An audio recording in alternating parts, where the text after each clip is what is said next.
everybody. Thanks so much for coming. As is occasionally want to happen in any organization, we've had a complete and utter breakdown in communication, which has resulted in us radically changing the program in the last 15 minutes. So we appreciate your patience and your flexibility. We try to put a lot of effort into making sure that we put good content into the meetings so that everybody gets something out of it, and we will endeavor to persevere tonight. We also had Barry Ann lost Barry's mother this week, and so that was not expected. And of course, through our core group into Atizia as far as who was managing everything. So just Barry. And as our communications man. And as our organizer. So without Ann, we look like this. So this is actually really kind of what we had planned for tonight, but we're actually just doing it a little bit different way. Rather than having me and Jeanette stand up here and drone on, we're going to talk about 4 different topics, and we're just going to spend about 15 minutes on each one. And so we'll have different people coming up here to talk about those topics. And then once we get through those 4 topics, Kathleen Proud, the state apiarist, is here, and she's going to bring us the good word from the state. Oh, we'll have a break before she talks. And we will have a break before she talks. So I think we'll have a nice meeting tonight, and we will start out with Not Tracy. me, because I'm going out to get something out of the car. Okay. No, not me. I'm outside. You know what? Let's talk about the state fair. Why don't you give a... Let's talk about the state fair. Who was at the state fair and worked in the booth? Thank you very much for spending your day out there, or your half day out there with us. I was there in the afternoon, and we didn't have a ton of traffic. Was the morning much better? It's kind of... The morning was fairly light. Yeah. We were graced with the presence of the American Honey Princess at our booth for the whole day. She was very engaging and very knowledgeable. Very bright young lady, and very knowledgeable about bees.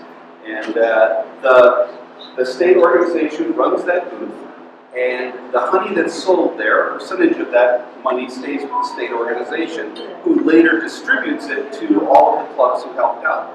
So that's actually one of the bigger fundraisers for us every year for this club, is the day we spend at the state fair raises about 30% of all of the funds we have every year. So I believe it's thanks. 40% this year. No, how much of the month? Oh, it's 40%. Okay, 40% this year. So thank you very much to everybody who put time in out there. That really helps out the club as a whole. Okay, one thing. If you worked at the state fair, we're going to do this on honor system. If you worked at the state fair, would you raise your hand? And I'm going to give you a special ticket. This would not go in the box with the other ones.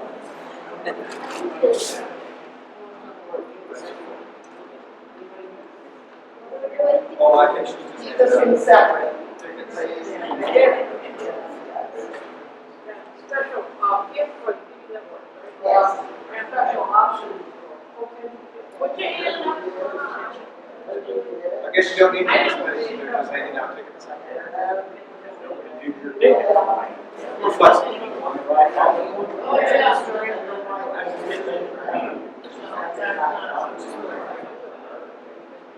Say the arms open decision is what? Key flexibility.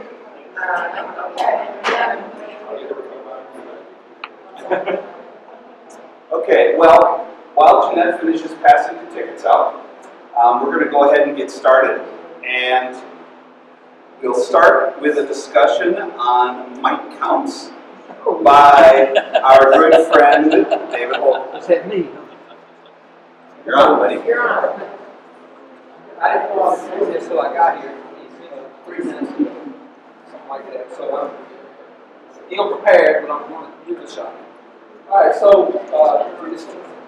I've been asked to demonstrate how to do a mite count. So there's going to be a lot of pretending, and y'all have to be very imaginative. Okay, so you're going. Is you raising your hand already? No. Okay, that's nice.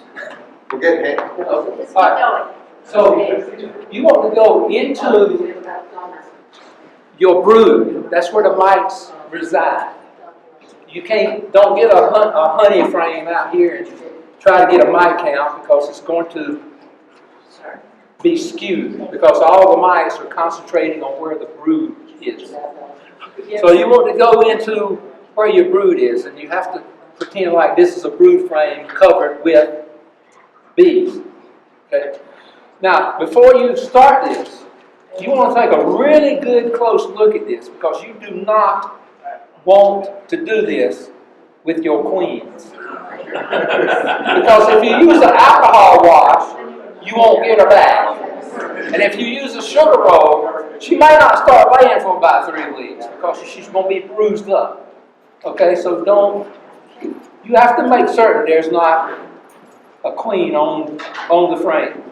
And I look and look and look, and then my daughter helps me, and I hand it to her, and she checks it. She can spot a queen better than I can because I can stand there and look at it. I don't know about you guys. I can look at a frame for 20 minutes and not find a queen, and my 15-year-old daughter will say, "Oh, right there it is." So, I always have a second opinion. Now, I have a Tupperware tray that has all this stuff in it. I didn't have that today, so I borrowed a box from somewhere. I forgot where I got it. Do you want to wake up like me? Now, excuse me. I got waked up in my car. Okay, well that's good. So I take those bees, boom, and I shake them into the box. Put this right back to where it goes. And then you generally have this all prepared ahead of time. But see, now I've got my tray full of bees, and I'll take a half a cup, scoop bees, and they go in. And then there's this top to this jar. It's got a screen. Screw it on. Now, to that, I add a tablespoon and a half of powdered sugar, confectionery sugar. And then I'm not going to time this, but I shake it around for a minute. And I let it rest for about a minute. And then I shake it around again for another minute. After that, I'll take a white, I always use the white top for my Tupperware. And I shake all this stuff out. Get it out. After I'm happy with that, then I can dump the bees back into the